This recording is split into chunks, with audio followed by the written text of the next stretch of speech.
I got the walk, there's a longboard walk. I know the talk, the longboard talk. Wherever you're watching, sorry about the late start. We've been sitting around chatting and trying to work out how to integrate Zoom with the new update for the Facebook pages thing. But you're not supposed to talk about technical issues. They taught me that in TV. You just ignore them and pretend it never happened. But you guys have been sitting there for 20 minutes waiting. Thanks for waiting, but it's going to be worth the wait. We've got a fantastic guest tonight, particularly if you like vintage surfboards and restoration of boards and well, all things surfing, really, even if you just like nice people. Billy G joins us tonight, and I'm excited to have a yarn with him, especially with the current climate with vintage surfboards and how popular they're becoming. But first, before we introduce our special guest, we'll cross over to the Gold Coast to the main man, Sean McEwen. He's well, you're getting shorter smaller week by week, mate. How are you? How's your week been? Yeah, good. Hey, I don't know whether we are going live or not, guys. If not, it'll be on YouTube like this anyway, so let's pretend it is regardless. Okay. Yeah, hey, we've had a reasonable week. Small, clean waves. Water's cleared up heaps and that, so it's been pretty good. They ran the Queensland titles up on the sunny coast last week. Seemed to be pretty much the normal names came up in the results. Emily Lethbridge won the ladies, knocking out Kira to second place, and I think both the ladies open and the logger. In the guys, Bowie, what's Bowie's surname? Pollard. Yep, he won the loggers. In the open, I can't remember who won that. In the juniors, I'm having a real brain drain here. Young Lannon Smales had a bit of Lannon Smales got the goods over his brother, eh? Yep, and he also got the under 18 log, I think. Turbo got the over 40s or 45s. And that, but yeah, so you always forget the best. Pretty good best time, divisions. good waves up there. Some great shots coming through and some nice looking waves. And yes, our fellow host Kira, who can't join us tonight because she's playing a late game of netball, looked like she got a couple of good ones. But yeah, mate. Well, that was a great surf report. Apart from the names and the places, it was. Oh, mate, trying to figure out what's going on. By the looks of what I can see on the Facebook post from the mums and things, it looks like Landon Smales took out 2 divisions and Caden had a second and a fourth. Both excited to represent Queensland at the national level and both great surfers. But well, someone else, I don't know if you're going to nationals this year, but he's joining us from Sydney side. He's been a bit elusive last couple of weeks. Matty Chinoski, how are you, buddy? G'day, guys. Yeah, apologies for my absence. I've gone through some pretty bad ear infections, something surfers go through eventually in their surfing journey, but this one was pretty bad. We had a big swell 3 weeks ago, and I did feel some pressure underwater, and I had an existing ear infection, but it turns out I did burst my eardrum and I had inner ear bleeding, and woke up one morning with a pool of the good old, well, it was actually ready black stuff on my pillow. So I was out of the water for the last couple of weeks, and emergency doctor stuff and all that. Couldn't hear for up until last Sunday, actually. So surfer's ear operation booked in for next year, and it's a bummer, but surf has been good despite all the rain we had. We had crazy ones. Do you think the ear infection was due to all the rain? No, I didn't. I missed it all. It was actually before that. It was okay. Thankfully I sat all that rain out, so it wasn't a bad time to be out of the water. But all the banks are replenished down here. Not that they were bad. So every single lagoon, city lagoon, or every single river in New South Wales has been flushed out. Still very brown, the water everywhere. Everywhere's still got debris washing up, even after 4 or 5 days with no rain. But the banks look really good, and everything's been pushed way out. And you got these, if you look from an aerial view, you can see like a mushroom expand out with all this brown water, but it's deposited sand, 50, 100, 200 meters out than usual. So when we start getting those autumn swells, we may get unseasonably, we'll see what happens with this time of year, but yeah, we may get banks that we don't usually get at this time of year with these types of swells. So We've got the CT contests coming up in Newcastle and in Narrabeen, which could be interesting. But we've also got the Curly Mal Jam coming up in next month, which is a pro event, a one-day pro event. And the New South Wales state titles in 3 weeks, and everyone's board riders clubs are back to normal. So everyone's competing in their board riders. So it's almost business as usual, despite all this rain. Well, I hope you heal fast and well, mate. I've heard a few horror stories. Although recently, a friend of mine's posted about, he was always so scared of having an ear surgery, but he went and got it done, and he reckons it was no big deal. So maybe they've got new techniques, and I hope it goes as easy as possible, because some of the bad stories you hear aren't so great at all. I don't know if he's ever had an ear infection, but he's done everything else there is to do in surfing. And joining us from the southwest of Western Australia, he's a very good man who I've met quite a few years ago now, and he's becoming a little bit famous on the Facebook pages for the vintage surfboard collectors. And obviously the people of the southwest have known how the amazing craftsman he is for a long, long time, but good to see him getting some national exposure, and now about to become a megastar, of course, from being on Oz Longboarding. Welcome to the show for 2021. Great to see you, Mr. Billy Gibson. Hey, thanks, Weeksy. Yeah, good introduction. Maybe a bit big, like that much too big, but not that famous yet. But every day seems to meet a new friend, so you must be getting more famous. So, yeah. Mate, the reason for your fame recently is those beautiful crafts behind you. You can see I've got my little ragtag collection of dinged up bits and pieces of boards, but behind you on the wall, all over the roof, the floor, all around you in all directions, to the point of you even having to sell a couple recently. You're surrounded by artwork that just shows your level of craftsmanship and why people are getting to know who you are. So let's start at the beginning, though, before we get to the doing up the boards. You're actually from Maddie's side of the world originally. I thought you were always a West Australian, but I've only just found out you're an import. Talk us through that. Yeah. I was born in Coffs Harbour, 1955. My father was a real waterman, and he was always fishing or doing charter boats or fixing breakwaters or dredging harbours. And so he travelled up and down the East Coast in my younger life. So up until I was 10, I sort of travelled where the dredge went or the tug went, and consequently wound up at all these places where there was surf. So I can't remember when I couldn't swim. Well, I was always, hanging around Dad and near the ocean. So you're always swimming. So, that's how I grew up. And then when I was about 10, my father got a job dredging Port Hedland. And my mum packed up 4 kids in Mareeba. We were living in Mareeba at the time, just because it was sort of in between, and that's where my mother was from. And she drove an EH Holden down the east coast of Australia and across the Nullarbor. Dad came over and met her in South Australia, and drove the gravel track across the Nullarbor to bring us West Australia. But yeah, EJ Special, it was an automatic EJ Special. So yeah, and it did the trip from almost Cairns to Perth, opposite sides of Australia. So that was my introduction to Western Australia. Unreal. I'm just trying to picture the culture shock of you going from Mareeba to Port Hedland. Obviously one nice lush green headlands and ocean, and then the other one, if you've never been to Port Hedland, folks, don't bother. Red dirt as far as the eye can see. I mean, if someone's got grass in there anywhere on their block of land, it's like, whoa, look at that. Yeah. How was that as a kid? And of course, no surf either, unless you want to brave the islands off the Dampier Archipelago.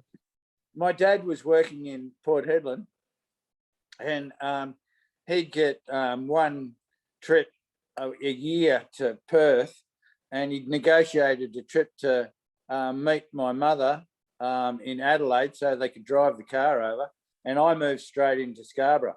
So and then dad flew back up to Port Hedland and went back to work. But it was no fly in, fly out in those days. It was just he negotiated a little bit of time off to get my mother across the Nullarbor. So, and she wasn't going to drive the Nullarbor with 4 kids. It was just, that was crazy. So she Mate, said Ned- she drove from Mareeba to Adelaide, which is a pretty good stint.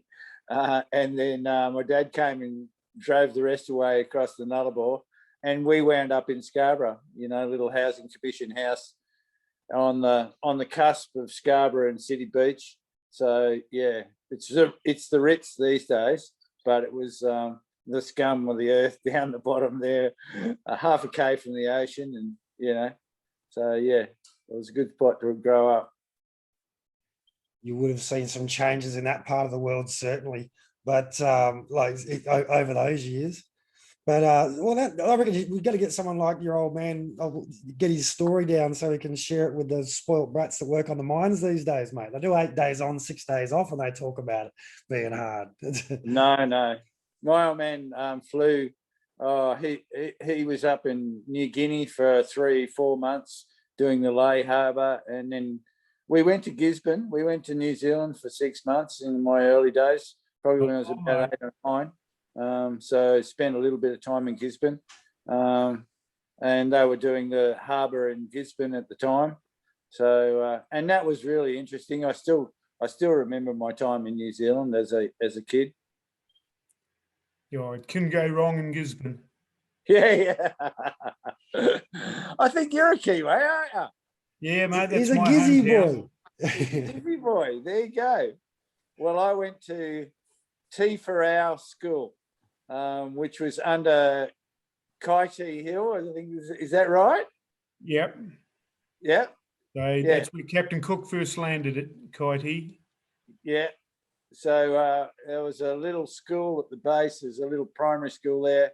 I went to school there, and I lived across the road from a Maori family that I think was 19 children or something like that, and just the most fantastic party hungies that you ever went to in your life. You'd never be running short of a feed there. Oh, Actually, what does kai mean? Because kai means food in Maori, doesn't it? Kai, yeah. So what's kai with the he on the end? Kaiti is Kaiti. just the hill next to the harbour. Yeah. Sort of, it's where the marae is, and now it's pretty much where the mongrel mob live.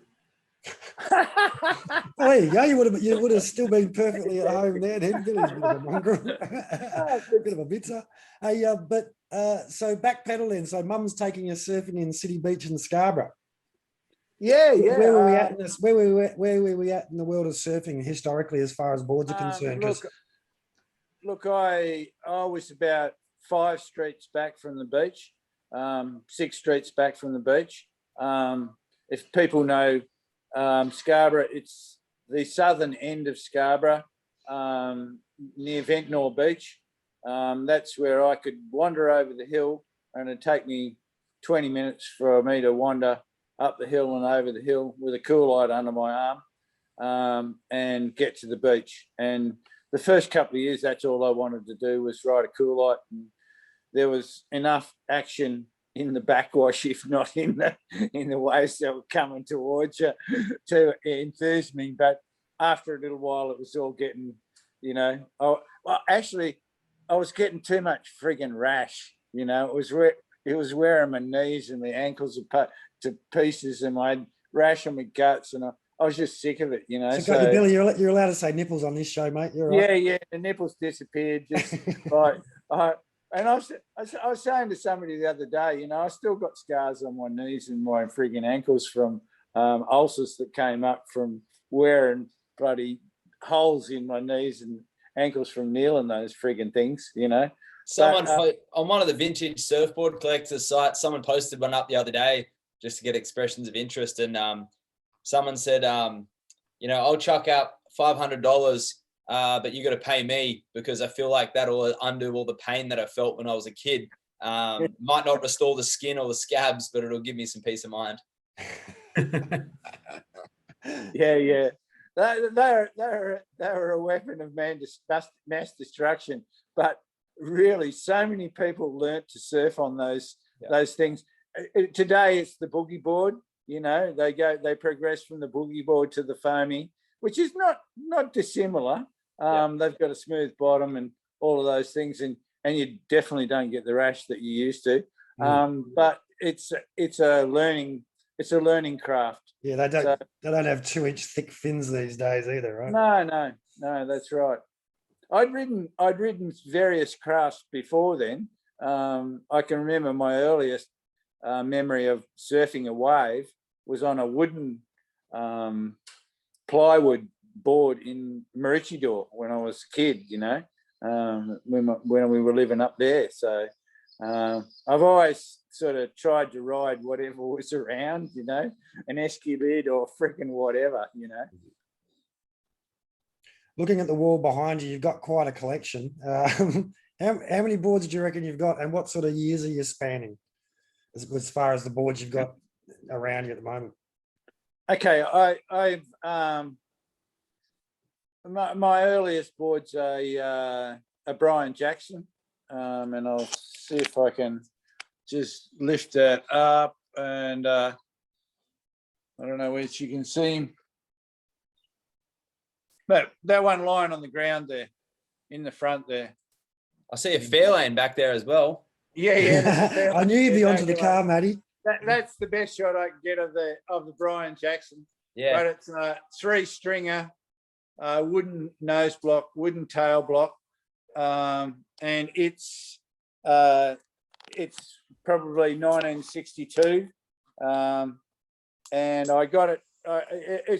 It probably got me started in collecting surfboards. So, and it was a really lovely story to get me started. So that was you know, that was the bonus. So what happened was there was a contest coming up. I think it might have been a Yell Mal or something like that, and you needed an old Mal to compete in that section, and I didn't have one.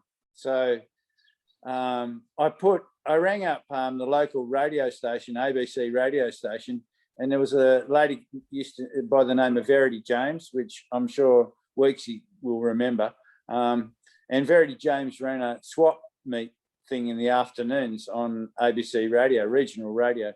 And I rang up and said, look, I've got a short board I'm willing to swap for a longboard. Anyway, this guy rang us up, and he had a longboard from Bridgetown. It was in his shed in Bridgetown. And he was coming down to Augusta to go surfing with his kids for a couple of weeks holiday. So he said he'd bring it down. And anyway, when I saw it, I just fell in love with it. You know, it was just what I was asking for, a D fin, as old as hills, you know.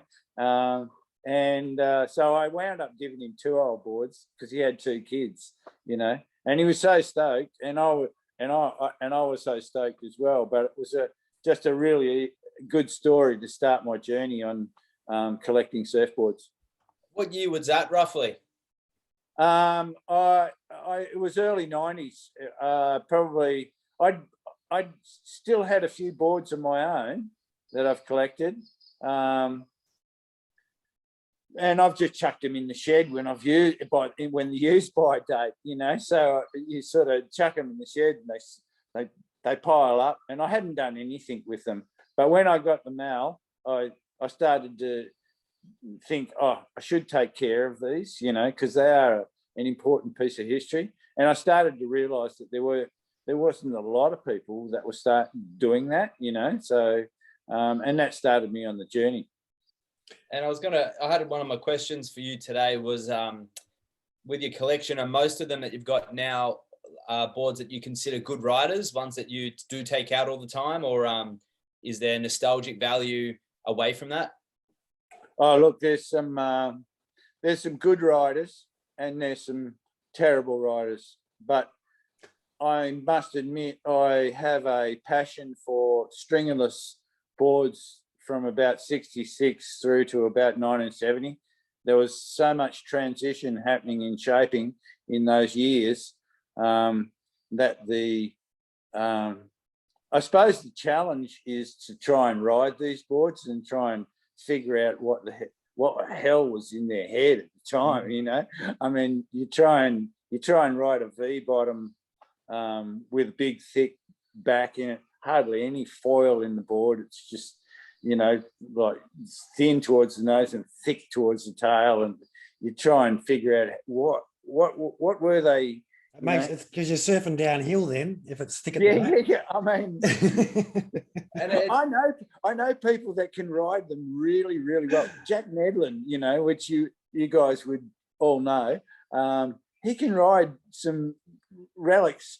You know, if ever he comes around, I go, here, take this one, you know, and it's an 8-foot friggin' nightmare of a board that I just don't know where to start with riding them. You know, I will have a go, but my God, if I can't get my head totally around V bottoms and bellies, you know, they just do me in.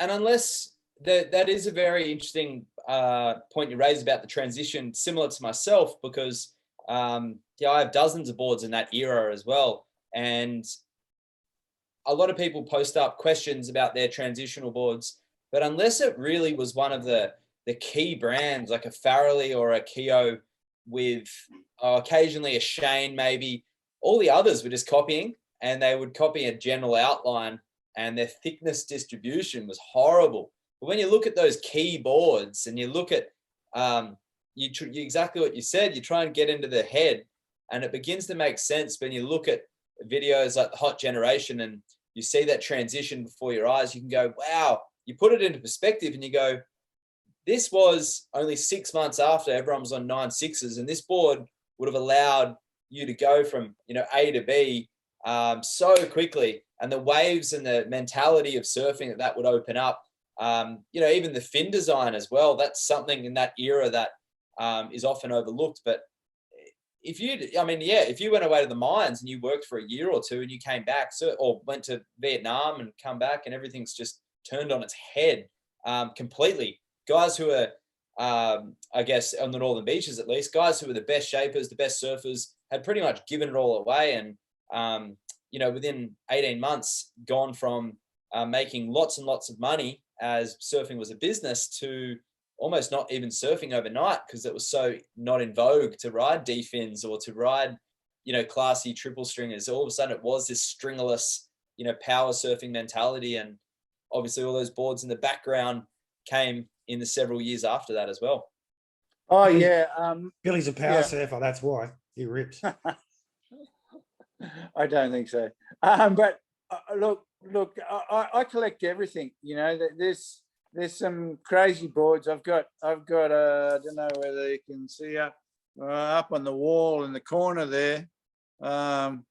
There's a thing that's a 5-finned,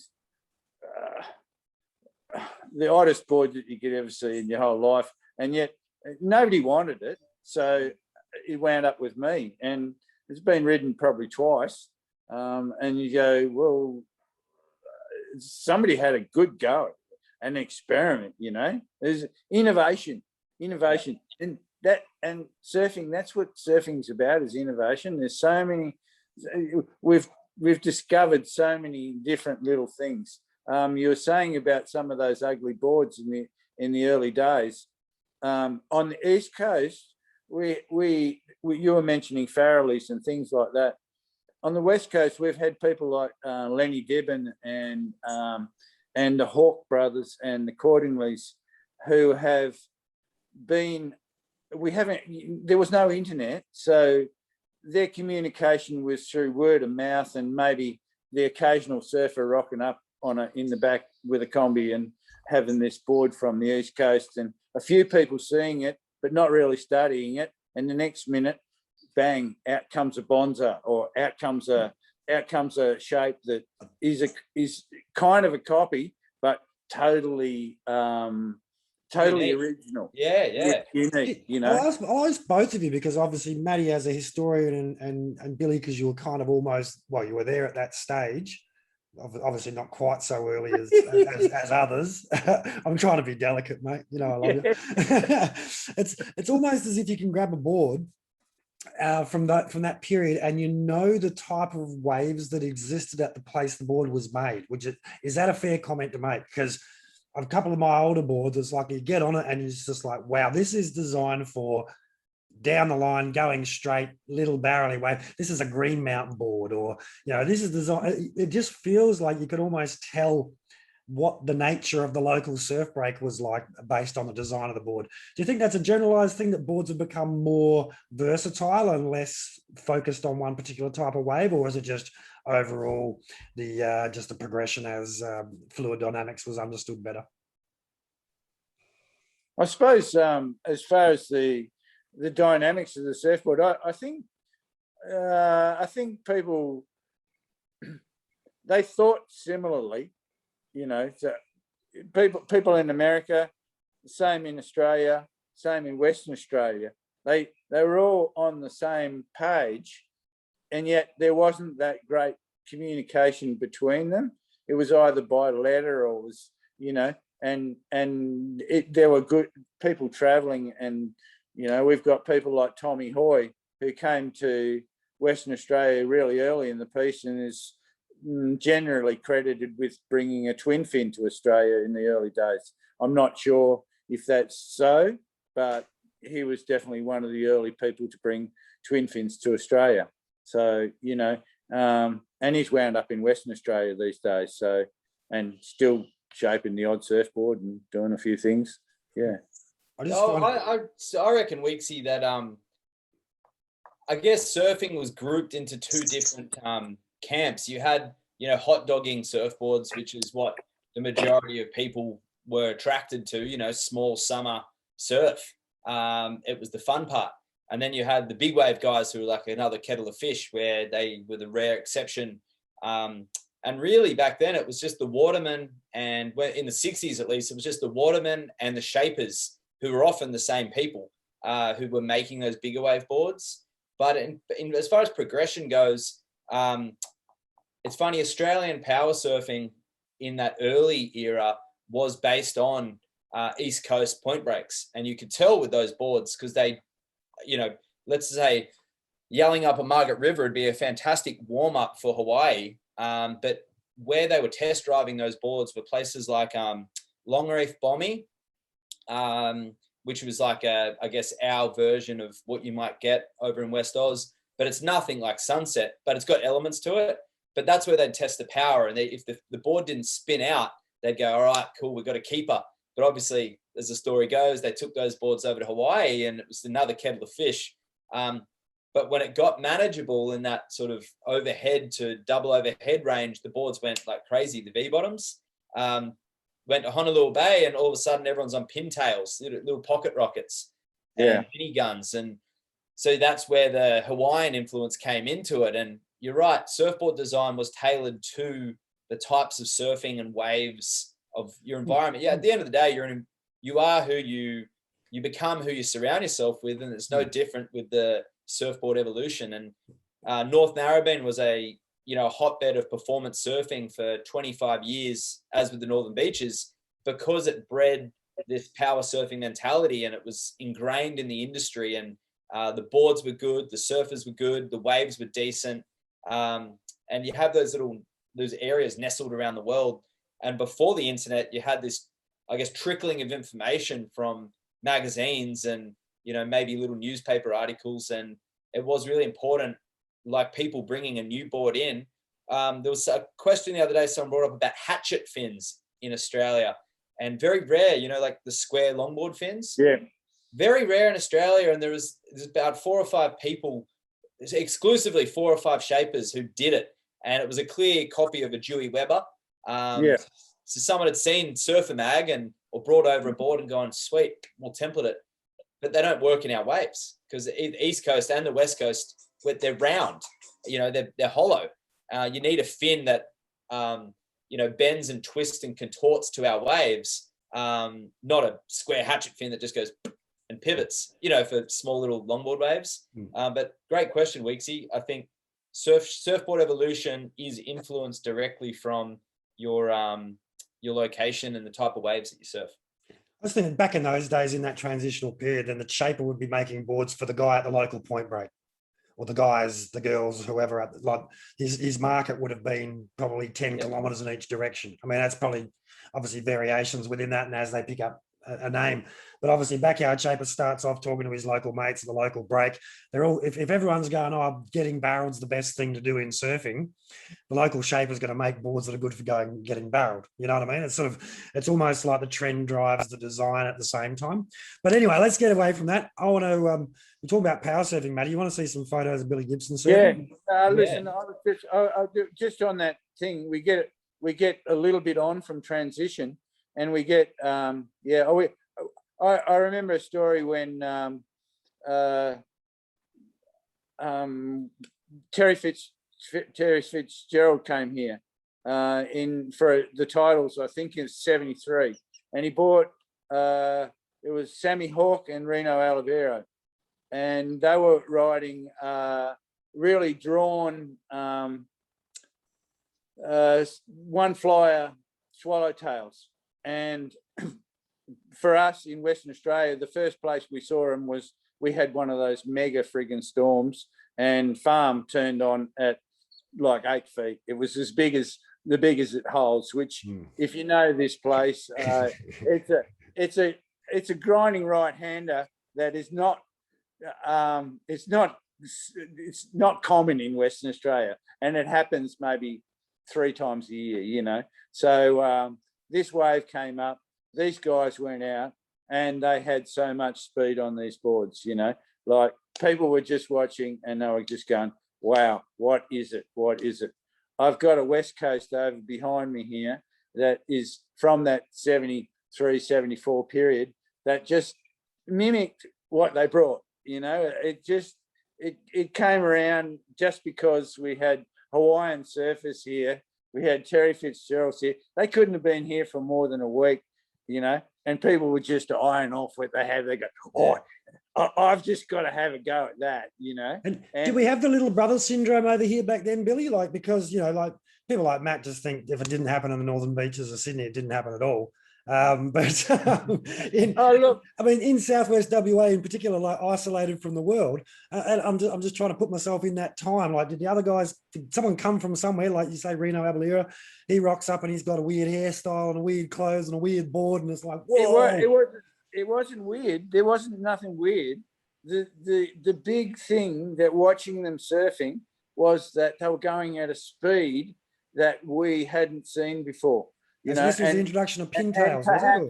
Perhaps I saw him at Southside at Margaret's as well, and it had one of those northerly swells on it, and it just ran. It was running, and it was quite big, Southside Margaret's, and they were doing the same thing. They were just running these things so fast, and we were looking at the boards, and we're going, and look, we would have had not too dissimilar. That one flyer, swallow. And you know, Terry Fitzgerald boards are unique with that beak at the front. You know, there's a lot to like about them. You know, and they did for their time. They went fast. And if you wanted to go fast in a straight line, friggin' unreal. You know, it's like you're Barry Bennett, mate, in the background there. Oh, the blue one, yeah. That's it. If you think you're going to do turns, that's not the board to take. No, but speed. You know, and we're West Australian. Probably they were pretty lucky to get the waves they did, because they got waves with speed. West Australia's got those short, not as long a walls, and they got a couple of waves that just exemplified their craft. You know, and perhaps they didn't match everybody's style of charging waves, but they went for a charge. You know. We'll flick through some photos because I want to know if you've seen some trends that were ill-advised. So everyone got caught off on one track and it ended up being a stupid idea. But also, obviously, then I want to talk about how you got involved in restoration of surfboards. So I'll start sharing some of these pictures. First one here I love because that's Billy G slotted. Where's that, mate? I mean, obviously, it's a pretty old photo. That's Butchie Beach Break. Duper shot the photo. I I would have started about 10 yards off the beach, and I went about 50, 60 meters, and I was still 10 yards off the beach. And that board is Lindsay Thompson's, one of Lindsay Thompson's board, number 2. And I still have it broken in 3 pieces on the wall up here. Dead set. So yeah, Lindsay didn't shape a lot of boards before he passed away, but that was one of them, and that was the second one that come out of his handcrafting. Beautiful. That wave looks so sick. Little, Oh, it little- was such a What sick kind wave. of board is it? I'd love It's, to sort of it's shape. a 9-foot mal, Yep. quite narrow. I think it was about 22 wide, quite narrow in the nose, and a really deep concave in the nose. Lovely. I love where you're standing too. It's the perfect spot in a barrel on a longboard. Yeah. It It was- almost looks like you're dropping a sharker there. It's hard to tell. But Dead. looks like you're just Dead. chilling. Now, can you just confirm for us as well? You are a signed up member of the Head Dip Appreciation Society. Oh, for sure, mate. For sure. I try to throw one every so often. Yeah, so you do some Matty Chudowski. I don't know. You've surfed at Yelling Up, haven't you? Didn't you come? No, you haven't been over, have you? No, I haven't. So there's a little end section as you come on the front of the lagoon where it just basically you end up with less water than what you have fins. And I've seen Billy commit to the head dip across that on more than one Oh. occasion. So tell us about this hawk, mate. This one's looks like it's got some battle scars. Yeah, this one came from that's the where it started.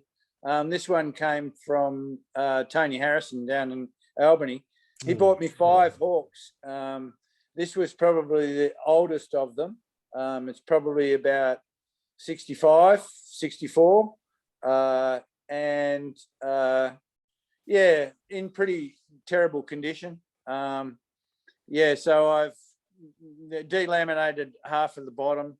I had to cut along the stringer and sandbag the bottom to get it back down, and then I've used a pin line over the top to hide the Lap. deck.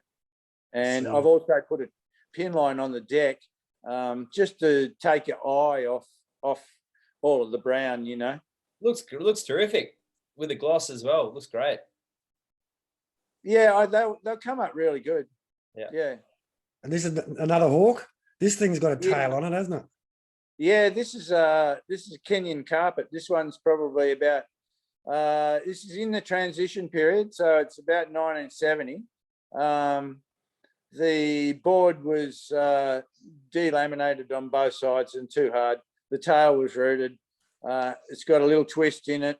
So yeah, I pulled all the glass off, and basically under the glass I could see the spray. So I did a sort of yeah, the best I could do basically. I'm a hobbyist rather than a craftsman. It came up beautiful. But that was the old surf hire board, was it? Yeah, and that's a glass off. So let's pull all the glass off, tidy up the delamination points, and you can see places in there where I've had to replace foam. So I route out a piece of foam, put in a new piece of foam. So And, had someone turned that into a swallowtail at some point or something? So you've restored it back to being a square? Or? No, it was just munted. It was just totally munted. Right. So yeah. Is that a scientific term that surfboard?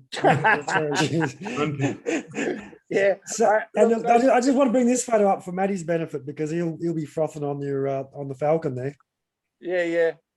Well, that's a GL that you can look at. That's a Greg Lorenzen there Beautiful. with the original fin, and that's a Fairlane behind it. So, You know, if I was to show you my shed now, I've got a XP coupe and yeah, all my boards lined up, but it's all dark. I don't have the lights on, but it looks so much like yours. It's crazy. So what? Look at this one here, Matty. I wanted to see. Have a look at this one. Yeah, I was actually looking at this cover. I've got it downstairs. I was reading it the other day. That's so is crazy. that Nalu or Bluff? yeah, that's Nalu. Yeah. So that's an interesting story. The shot was by, I think the photographer's name's Hilton Dorr, and he was working for I think the Morrison media groups at the time. And anyway, They were up there on a Quicksilver trip, and there was a pile of grommets out there. I think it must be about 1996 or 1995. Anyway, there was a pile of grommets out there on a photo shoot, and this guy Hilton Dore was sitting. If you know Nalu, there's a down the end there. There's a hook in it, and it's got a back door like you won't believe, and as you go in the back door, it opens out. So I was basically steering from there, but this guy Hilton Dore was sitting in my line 4 or 5 times. I must have so close to running him over, and all the grommets, I was sort of trying to be courteous, and there was about the Hardy boys were killing it. They were loving it, but the rest of the crew were they were holding back, and I was going, who's going? And nobody's going. So I pull in, and the photographer get already, and they go, oh, fuck, here he comes again. And I think this was sort of one of those shots. And anyway, he didn't know who I was. So I rock up at the Nationals, and somebody says, you're in the front cover of Longboard. It's just like, and because everybody recognised me, but longboarding didn't know who it was at the time. So progress, eh? Yeah. And this looks like a very difficult and highly underrated backhand dip. Bit of hard work. That looks like a layback. Layback dip, yeah, on the backside. Yeah. Layback. So- That's it. Oops, sorry, yeah. Where's that one? Yeah, that one's at the Surge at Yellingup, and the board that I'm riding is about a 1978 Harbour surfboards that I was fixing for this chick, which is an American board. It's a grey seal, and I saw it in the street, and I went, "Oh, that's a good-looking board." And I've actually made a copy of it because she lent it to me, and that was the only surf I had on it. But friggin' hell, it went well. So I made a copy. What about this one? Is that Yowls, is it? Or it almost looks like Jake's. It's a bit of dark in the green. No, that's the Bluff. He's Bluff, okay. Yeah, that's the Bluff. Wetsuit? What's going on there, mate? Is that for reef protection? What's that? The wetty. The Weddy? Oh, yeah. You're soft. Yeah, I feel the cold, mate. I feel the cold. Mate, I wear all the time. I wear wetty all year round to protect against sunburn and everything anyway. So, but some people get really upset about it. Now, what's going on here when you talking to some dodgy looking ranger? Yeah. Hey, hang on a second, because Nev looks exactly like that still. Yeah. That's Robert Keneally, and that's Nev there. And that's an interesting story too. I ran a show called Foam Lust, and it's basically vintage surfboards and new surfboards. So there's 13 surfboard manufacturers between the Capes down here. So I get this thing together so they can sell a couple of boards and I can put on a few vintage boards at the same time. Anyway, this was held at the local cultural centre, and in the middle there's Robert Keneally. Legend. And Nev Hyman rocked up because the comp was on at the same time, and Nev's going, "Where's one of my boards?" And I'm going, "Sorry, Nev, it didn't make the cut." And it was sitting on the racks to be fixed, and I didn't get it up beforehand, but and Robert's going, he's just cracking up at the same time. So I insulted Nev's. First words that came out of my mouth were, "Oh, sorry, Nev, didn't make the cut." You're talking about the time cutoff. He just thinks you're just slinging at his boards. Mega boards in there, like there's just mega boards. There's 200 boards on show. So yeah. Rob I Keneally. noticed a Robert Keneally, I think, behind you. Yes. Yeah, I thought I saw one. Was that one done over there? Sorry? Was that one made in WA? No, that was in the East Coast. Yeah. Okay. Yeah. Yeah. There's Robert, an interesting story for you, Jace. The Rob Keneally story, obviously with, this, and the reason I harp on about Sydney so much, just because we had the world titles here, and a lot of the young guys, we got left boards, and a lot of the shaping industry was inspired from the Americans and the Hawaiians. And I guess Robert Keneally was a result of that. And then, going up to Noosa, and then I think going over to West Oz in the early 70s, mid 70s. Yeah, he's a Margaret River boy for a long time now. Yeah. I've actually one of my best ever surfing stories. It includes Robert Keneally. The biggest wave I've ever ridden, I reckon, even probably to this day. Margaret River main break closing out across to the box, and Robert and I shared a wave, and I actually brought it up at Greg Lorenzen's memorial, and he remembered it, and that's probably the highlight of my surfing career. That Rob Keneally remembered catching that wave with me that day at Margs, and Bert Berger's uncle's got footage of it, so there you go. But no, Robert's a legend. But what I find is really cool, actually, a big shout out to Nev as well, because he's actually really cool about on the vintage pages and things, jumping on and sharing history as much as he can about the boards. And obviously he loves seeing his own boards come up, but why wouldn't you? But he's been very generous with his time. And I think a lot of the punters out there really do appreciate it. I don't know whether you can see, but I'm wearing an Odyssey t-shirt here. Oh, they're doing the repros, eh? Yeah. So I've got a Bruce Smith one on at the moment. So, yeah. I want a Phil Usher one. Phil Usher was my idol when I was a kid. I know. I got the first custom surfboard ever was, well, my older brother's board actually, but it felt like it was mine because we were brothers. A Phil Usher Hot Brews custom. I was like, so if I get a Phil Usher Odyssey shirt, that'll be life complete. Yeah. So look at the difference in fins, Matty. You do love fin technology more than most, and that's why I like talking to you, because I'm also very interested in all those sort of things. But a bit of variety. Have you had a think, Bill, about a trend that you reckon was way off track? Obviously, Matt spoke about the hatchet fins not fitting in Australia at the time. What can you think of any others? Oh, look, there was a lot that I'm sure that they went short on. They had a panel of fiberglass, and there was some when you would get down to the end of the panel that was so narrow and so straight up and down. I hated them, but I mean, certain people, around the place, that's an old Cordingley, and it's very narrow at the base. Beautiful looking fin, but I reckon towards the end of the panel. It's funny. I was going to ask you because I was interviewing AB one time, and Al reckons that, because we were talking about the shaping tools that shapers make, the calipers to measure the thickness of the board, and I said, so do you use those calipers? No, mate. Whenever I made a board, the number that got written on the string was the number that was on the order form.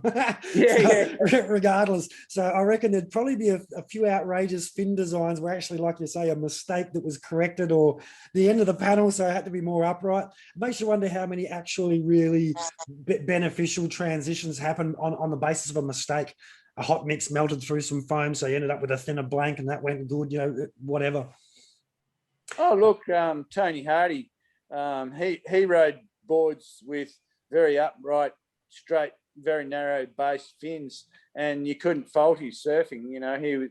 He was just such a good a rail turner.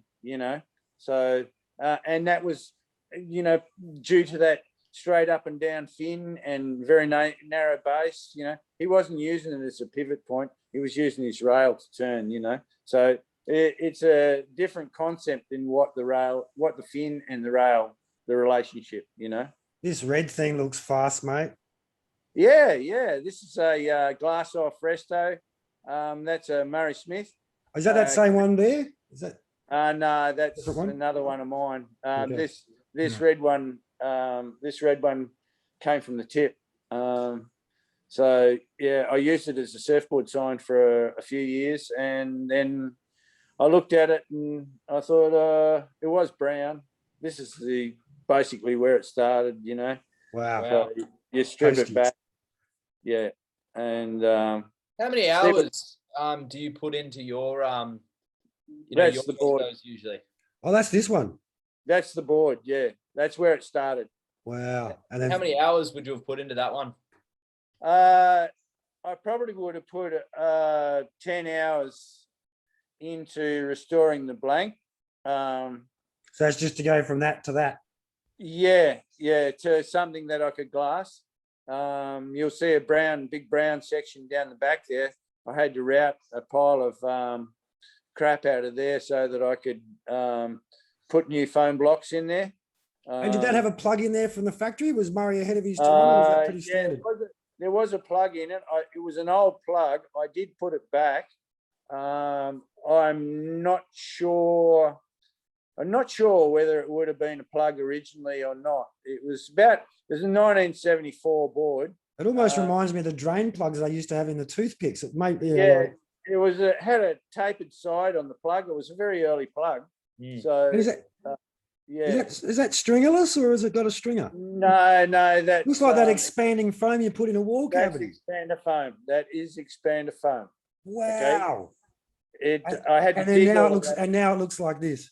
Yeah, I dug it all out. I dug all that expander foam out, and I had to put foam back in to get to that stage. Wow. Good Beautiful job. board. And who's your favorite shapers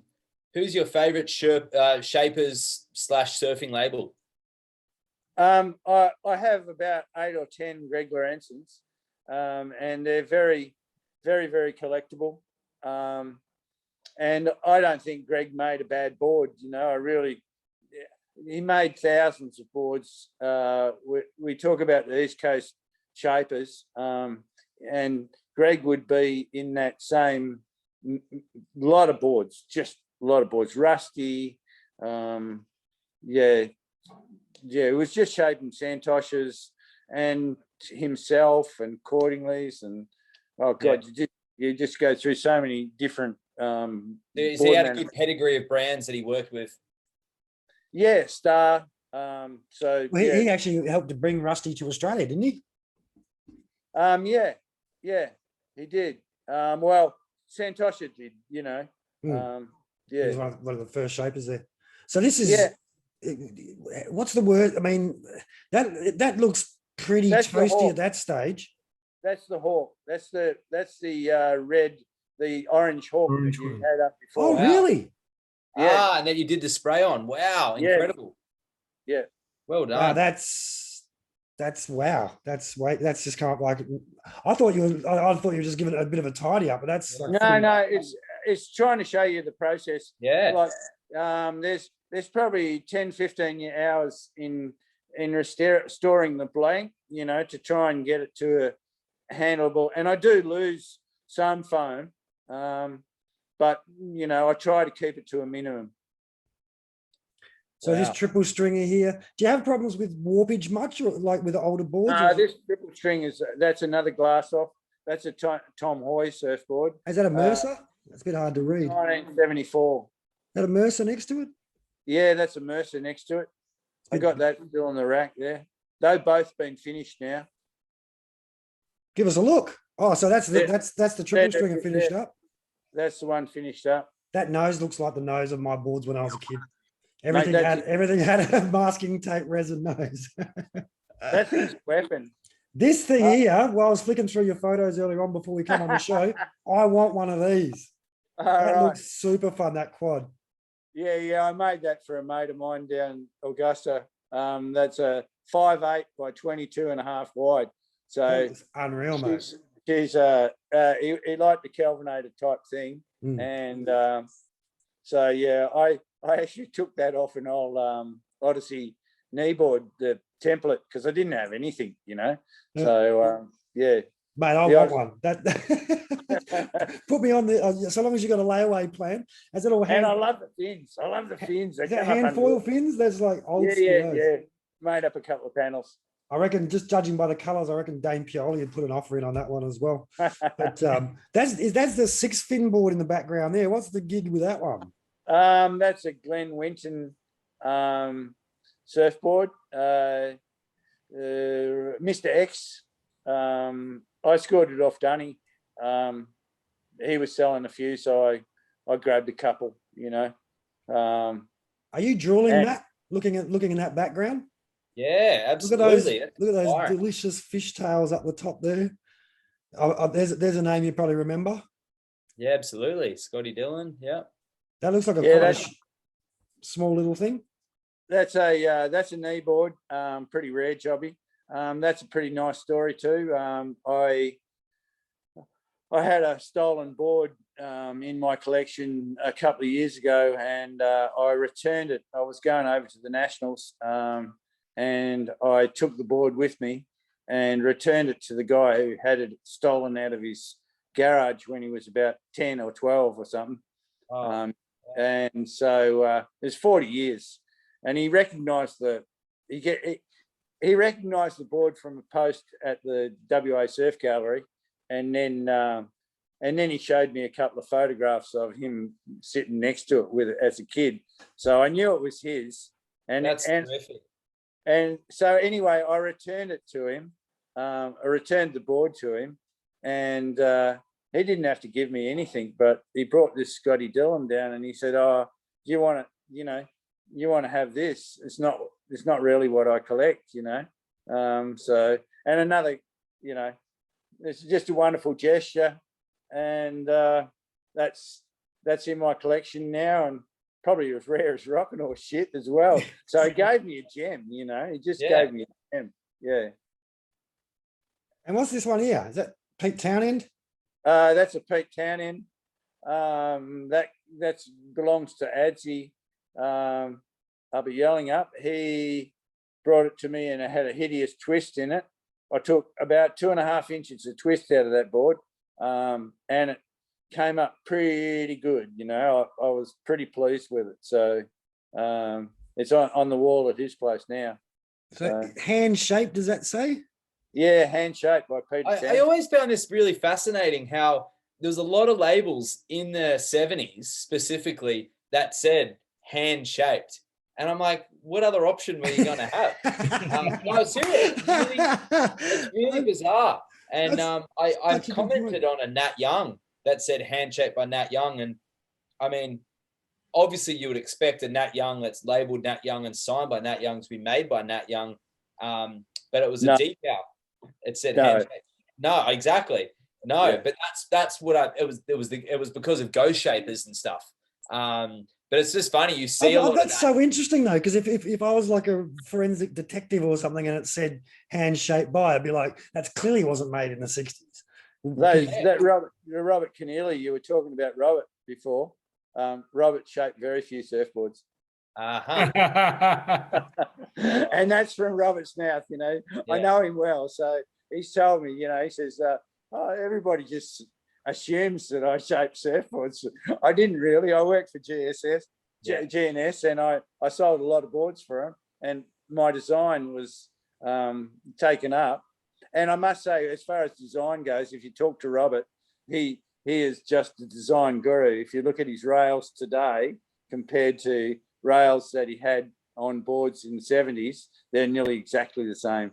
Wow. I mean, I've taken that one up behind me to show him, and he's brought out his board and showed me what he rides, it's nearly exactly the same. Well, it has gone almost full circle too. Simon Anderson shapes around the corner from me, and a lot of the boards that honestly, on a high performance shortboard, unless you're physically able and you're at the peak of your physical self, the high performance 6-foot shortboards just are not practical. They do not work. You need to be physically fit and able-bodied to ride high performance surfcraft. If you're not, little things like rocker, rails, thickness distribution make all the difference. They make everyone's life easier. And a shaper like Rob Keneally, who's been through the eras, and yourself, you feel so many boards. There's so many of those attributes in boards behind you that you look out when you see an average surf session, maybe one of your crowded summer beaches, in Perth, you might look at all these people on boards, you just go, oh man, just a 1/4 of an inch here or a bit more length here, but they're riding the new gimmick, But just don't tell them, Matty. Don't tell them. I'm out there on my volume boards getting 5 times as many waves. I just laugh, man. You see, and they usually paddle like this as well when they paddle. Real serious, because they got to paddle at 95% speed just to catch a wave. There's a lot to be learned from the stuff in the background, Billy. That's for sure. That's what you got. That's good. Thank you. But I've got to love you and leave you guys. Nice to chat, and I'll catch up next week. Righty, Matty. All right. Thanks, Matt. Cheers, Matty. So what are you Oh. finding most people are getting done these days, Billy? Is it sort of people wanting a full strip back restoration, or do people just want a bit of a make it watertight, or is it like everything else, it's horses for courses and everyone's different? Look, I think what's happening is that people are recognising that they've got a piece of history under their house, you know, and they're thinking to themselves, "Oh, I better do something about it." And I mean, I'll remind people that surfing is only a young history. You know, it's a young history. It's only been going 50 years. We've got to record some of this stuff, you know, and people are starting to get savvy to it. And vintage surfboard collectors and these sorts of groups have all popped up, and you know how busy they are now, you know, and so I think there's a But that was my question. I guess, are people bringing them back out of the rafters and chucking them back in the water, or are they putting them aside as an investment, or are they doing them up to flip them, make some money and buy the next one? I mean, or is it, again, I suppose it's the full spectrum, but what's your sense of where people are at? Because personally, I like getting an old shitty board and fixing it up and making it waterproof and then going and seeing if I can ride it. Yeah, I think the same here. For me, I want to ride these things. So you know, and each board I do up, if you sit there and you wet and dry a board, you know, for 2 hours, you start to get a feeling for it. I've hated boards before I started wet and drying them, and then after a while, you're feeling the rail back and forward, back and forward, back and forward, and you're going, okay, all right, I'm starting to like this thing, you know. And then you're starting to feel the flow, you know, and you go, oh, I wonder, you know. So Yeah. That's how you end up with a massive shed full of surfboards that you take up the roof. Right, that's it. I finished your board. I finished your board. It looks beautiful. How much do you want for it? I'll just move around a little bit and you get a little bit more. Oh, no. Yeah. That's pretty good. There you go. It's a bit more. I'll just, Yeah. Billy, how many boards do you have in your shed? I think I've got about 160 boards all up. So, yeah. And have you ridden most of them? I've ridden nearly all of them. Yeah. There's a Lopez on the wall up there that I haven't got onto yet. That's a 9-foot Lopez quad that I bought from a broke backpacker, which was good. They always do good deals, the broke backpackers. Oh, fantastic deals, mate. Fantastic deals. So, yeah, he was heading for Indonesia, and I thought, yeah, I can come up with $800. It was a brand new Lopez, so 800. Show us that one, Billy. It's the blue one. that's the blue one up on the wall. Hang on, I'll get a better shot of him.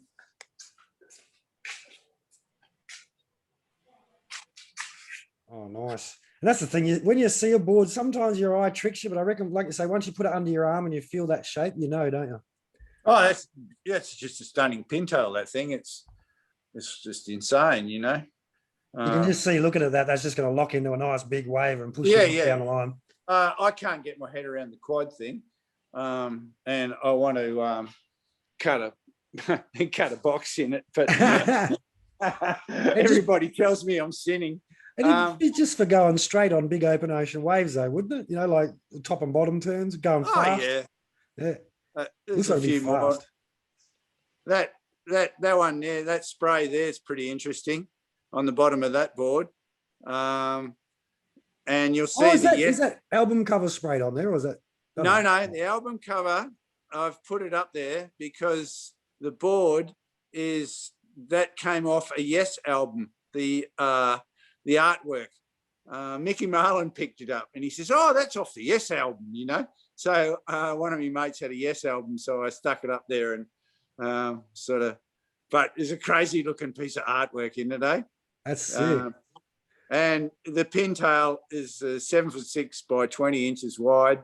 And I've ridden it at the Bluff and it's great. So, yeah. Now, are we allowed to talk about any special projects that you're working on at the moment? Or is it? Yeah, you can go for it, mate. So I'll just sit back down. pass Mate. you around. I just want to go around and look at every single board, man. Sick. So I guess people want to know the big numbers. So what's your oldest board? Your most expensive board? What do you got? What do you got in your collection? Obviously, the really good ones are hidden in the secret vault at another location. It's very hard to know what boards are worth, you know. Do you have boards? There's no way. I've been sussing out the Hawaiian vintage auctions just recently and just having a little bit of a look what goes on. West Australia is probably not as sought after in boards. And in saying that, but there are exceptions to the rule. You know, there's boards like Greg Lorenzen's in really good condition, could go up to $3,000, in my estimation, you know.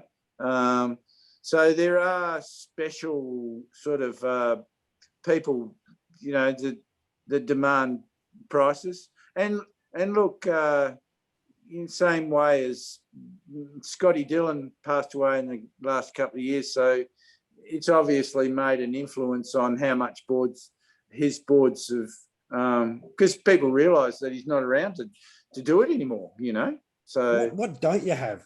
What's your unicorn you got your eye out for? 'Cause I'm going to be uploading this onto the Vintage Surfboard right. Collectors page, because if it's something that I've got, I've seen a couple in the background that I'd love to trade you for. Yeah, look, there's always another board around the corner that I'll want, you know.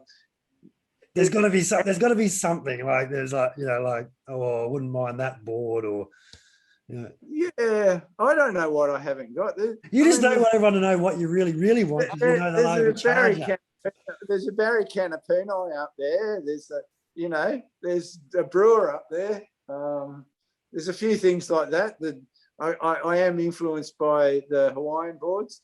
I tell you, I've had a couple boards. I bought a board years and years ago off Craig Bettany when he came back from Hawaii.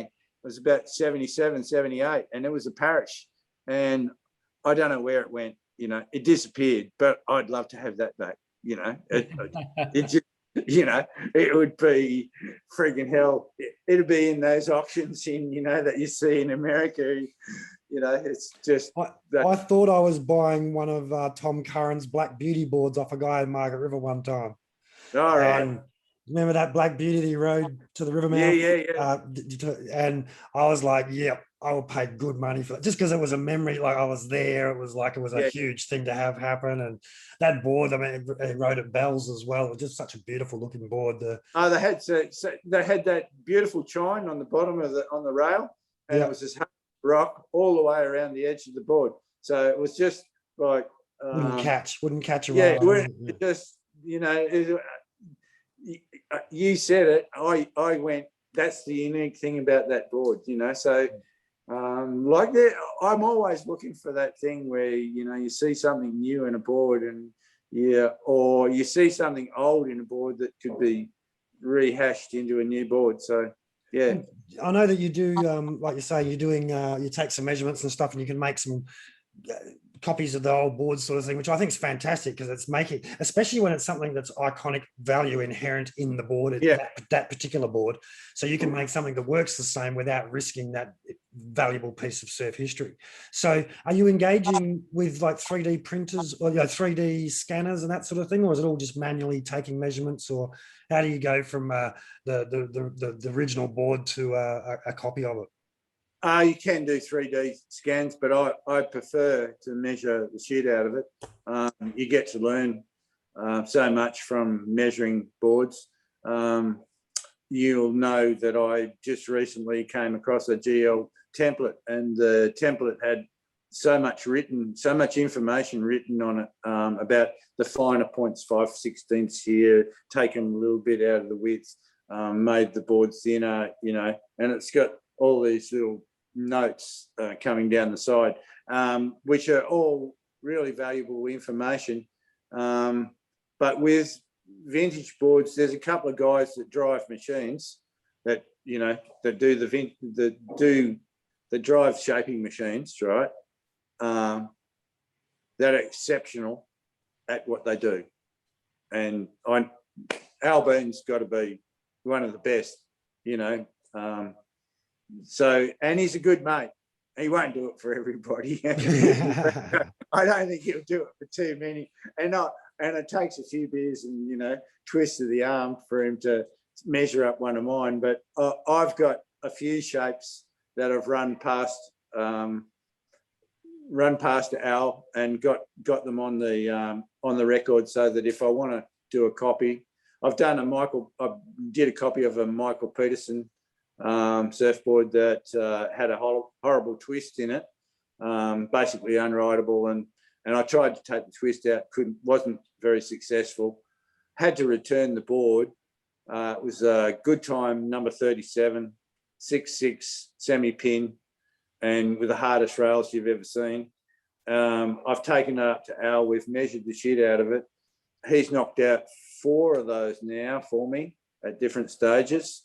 And all I've done is soften the rails through the middle because I couldn't do the rails. That's just a Peterson rail. If ever I saw a Peterson rail, just, you know, he's had knives. Yeah. It's the changes. And this is what I was talking about before, about how the design of the board will actually determine how you have to surf as well, which I think a lot of people don't take into account. I see people struggling when they move on to a slightly different board than what they're used to riding. They try to ride it the same way. I love that process of listening to the board, letting the board tell you what you need to do to make it work. But is any board for sale, or is there some in your collection that just no way in the world, doesn't matter how big the checkbook is? Or no, I got a couple that but you know, I've got a Wayne Lynch there that I will never part with, mainly because of the story. You know, the story. It's got no markings, it's got no Wayne Lynch written on it.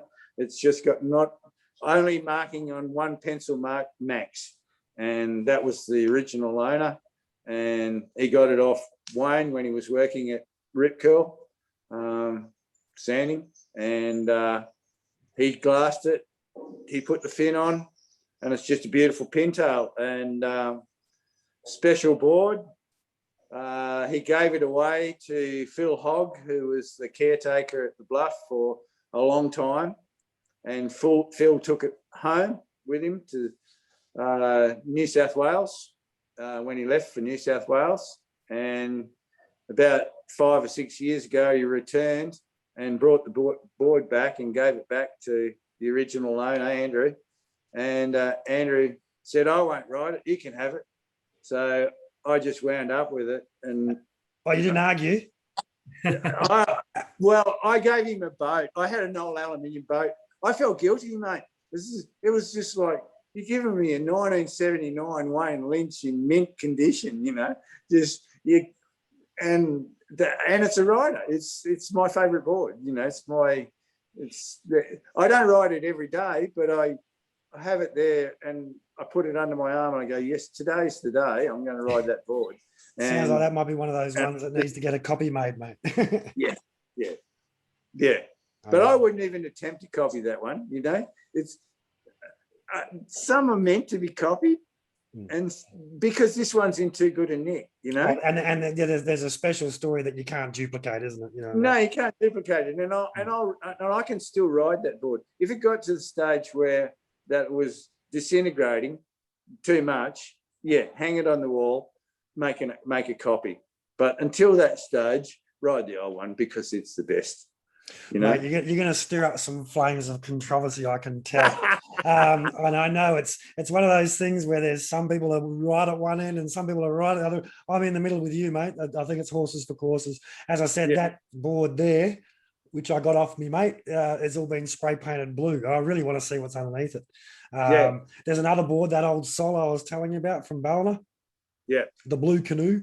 That's something I'd love to give to someone like yourself or Peter Gleason or some of these other guys who I know I can go, right, you're not going to break it. Look, there's some great tradesmen around, you know. Wayne Winchester down the south coast, he just does unbelievably good restos, you know. Do any of you get paid anywhere near what it's actually worth in man hours, or is it kind of a bit of love involved?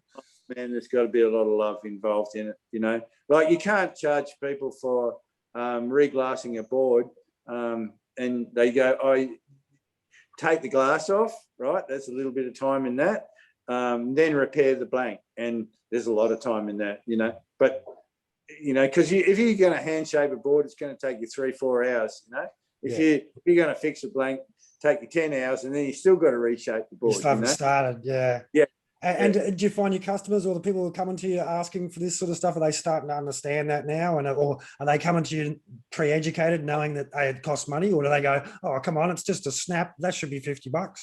No. I'm going off snaps anyhow. I've had enough of snap boards. And not so much repairs, just the restos now. Lately, it's been purely old boards. You know, like all I've been doing is stuff from the latest. I've got a couple of 90s boards in there, but that's, you know, all the rest are 80s Santoshes. There's a TNC in there. There's a Nev in there. So they're all sort of 70s, 60s, 70s. I've got a Lenny Dibben, an old Lenny Dibben early one coming in, probably 64, 65. So that'll be interesting. So yeah, and people are searching me out. So as far as the costs, I'm just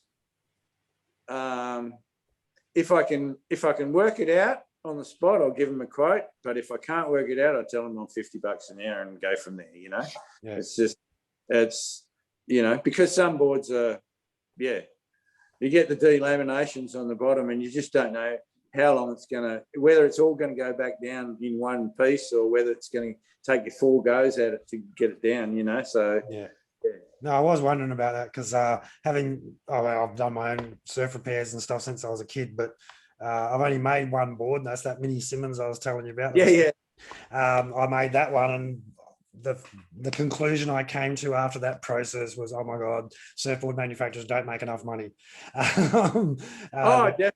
Never have, never will. It's a piece of art that's totally underrated. You know, surfboards should be $3,000. You know, but they're not. And for the amount of craft that goes into them is amazing. And the people that put that craft into it love what they do. So you have got the best of the best coming from the surfboard makers in Australia. So do you want our viewers to know how to find you? Or have you got too much work on your plate, mate? If they ask somebody in Margaret River, they'll find me, mate. And I'm on Facebook and all that crap. So it's just like friggin' hell, you know. Let it roll in, you know. So we're not expecting to see a multi-platform Facebook extravaganza media funnel. No. It'll be all right because a couple of weeks' time I'll just disappear up north and she'll be, you know, uncontactable, you know. So, well, but it seems to me like you've developed quite the superannuation policy on the walls around you, regardless. For like the ones you can bring yourself to part with, I think it's going to be a comfortable retirement for you if things keep going the way they're going. Just can I get you on the record as just to state for the viewers at home, over all the years you've competed in longboard surfing and national titles and state titles, you're a Triple Crown holder here in WA. Who was the best longboard team manager you ever had for the national titles at Middleton Beach in South Australia? I can't remember that trip. That meant I did a good job. I remember it keeps on coming in and it flashed. Oh, there was some burnout. Brett White and the burnouts in the front car park, and then me driving the bus home from the pub in some absolutely terrible state. I parked the bus on a 45-degree angle. That was really good fun. I just, that first day when JR and Claire Finnecane and Paul Thompson are using the board covers to go tobogganing down the 3 flights of stairs, I was scared. I got to be honest, mate. But you've been a gentleman ever since I've met you. A lot of fun from that very first interview with Team Sonova and Bert Berger. And I've aged a lot more in that time than you have, and obviously that love of surfing's keeping you young. But Sean, you got any finishing up questions for Billy? We've been going for just over the hour, even though we Yeah, started no, late. mate, it's been really enjoyable listening to it all. Yeah, sort of, because the history side of things is so important to our sport, and it's good to, get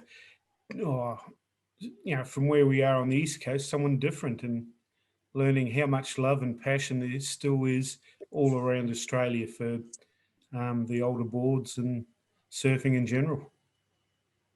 Thank you, Sean. Yeah, I reckon southwest of WA has got the surf. I reckon it's probably got the surfing heartland tag. Probably, like go to the Gold Coast and everything. It sort of seems surface level. Down around Billy's part of the world, it's ingrained. It's proper old school styles. Hey, Billy. So, Yeah. if you'd like to have your board renovated and you've got deep pockets, or or there doesn't need much work done, no, I mean, in all honesty and fairness, mate, I love the craftsmanship that you bring to the table, the attention to detail, and the turnaround of those boards. I've never heard anything other than really super excited owners coming and collecting their craft from you. So thank you on behalf of the surfing community for what you do for maintaining our history in a surfable state. I love the fact that you're one of the guys that likes to ride them. So you're on my side. Everyone wants to be on sides these days. Billy G agrees with me. You should surf it. But it's been a pleasure having a chat with you. I assume that once this goes onto the Facebook page and the YouTube channel, there's going to be questions. So is it okay for your new fans to drop some questions down below the video here to Sure, have mate. answered? Sure. You're Unreal. right. Fantastic. So on behalf of the Oz Longboarding crew, all the very depleted numbers of us that there are, I think they were intimidated by being on the same airtime as you, mate. We'll put us into Brady Bunch mode since there's just the three of us. And there we are. Shawnee, mate, you're looking well and keep getting better each week. It looks great to see as well. And Billy, stop being quite so happy, mate. I need to catch up. I need to get more waves. Are you going up to Gero for the Geraldton comp? That's June, isn't it? Entries are open. Have you seen that? Oh man, they've just lined up so much shit on these next few weeks. It's insane. So anyway, yeah, somewhere. See how we go. All right, mate. If I don't see you there, I'll see you somewhere else. But thanks for joining us. Do we know who's on the show next week, Sean McEwen? Yeah, the next couple of weeks I got lined up, but next week, all the way from Freezing Vic, will be Ben Constantine. Oh, cool. So yeah, good to have him on. He's got an interesting story as well. And a fortnight after that, we're going to be talking about the movie Girls Can't Surf. Oh, I saw it last week. To get out there, check the movie out so they're fully aware of what's going on, and we'll have Robin Harvey and Jenny Shan talking about that. Do you want me to see if I can get Pauline Mensah on? She's a Huey's Choice team rider. Pauline Mensah. Yeah, well, we're going to have a world shortboarding champion. Yeah, have a chat with her, and we'll get her on as well. Is that cool? I mean, that's just an extraordinary story as well. We've all lived through that era when girls couldn't surf or weren't really allowed to now when they're, here on the Goldie, they're pretty much the dominant numbers in the water. Let me go on the record saying I'm a big fan of it, always have been. There was 330 people in the picture theatre the other night, and I reckon 300 of them were women. And I said to somebody that tip to young surfers. yeah. I was looking around, and I must have been the oldest bloke in there. I thought I was a bit of a deviant, but you're a bloody genius, is what you are, Billy Gibson. You're a genius. Yeah. It was a great movie. It was a really, really good movie. So I very, very much enjoyed it, and great. I look forward to your coverage. I might have to go and have a check of it out now, otherwise we won't be able to talk about it next week. And Jodie Cooper, of course, features, and she's a proud West Australian Southwest girl. Albany, but we'll claim her as a Southwest girl. But we've got a lot coming up in WA as well. We've got WSL holding a world tour event. Two of them, one in Margs and then one in at Rotto. It's going to be fun and games, but we'll look forward to seeing you all next week when we talk to Ben Considine. That's great. I haven't seen him for quite a while. Yeah, he'll be good. But in the meantime, big round of applause. Oh, thanks, claps and cheers. Thanks, Gibson. Been an absolute pleasure, mate. Thanks for your time. And we'll have to talk about some trades. We'll better get off air before we do that. But for now, it's time to go. Say good day to everyone for us, mate. And I'll see you down south there in the next few weeks. No worries. See ya. See you next week. I never talk